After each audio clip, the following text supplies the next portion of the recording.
તો ગોંડલના પૂર્વ એમએલએ જયરાજસિંહ જાડેજાએ પોતાના વિરોધીઓ પર આકરા પ્રહાર કર્યા। ગોંડલને તો સાવ ગુંડાનગરી તરીકે આ બધાએ ચિતરી નાખ્યું તેવું કહ્યું।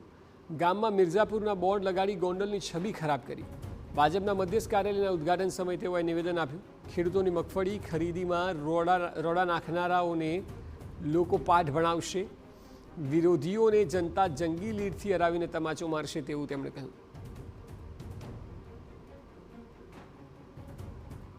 ગામડાવાળાનું ખેડૂતોને આપણને એક બિરુદ છે કે ઉઘાડ ભગો કોઈથી ભૂલતો નથી। તમે આ પ્રશ્ન ભૂલતા નહીં।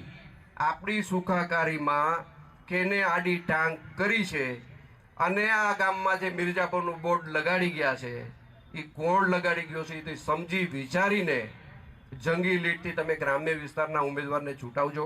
આપણા કોઈ કાર્યકર્તા મિત્રોએ આમાંથી કોઈને ફોર્મ ખેંચવા માટે સાદો ટેલિફોન નથી કર્યો। મગન બાપા સામેથી મારા બંગલે આવ્યા છે।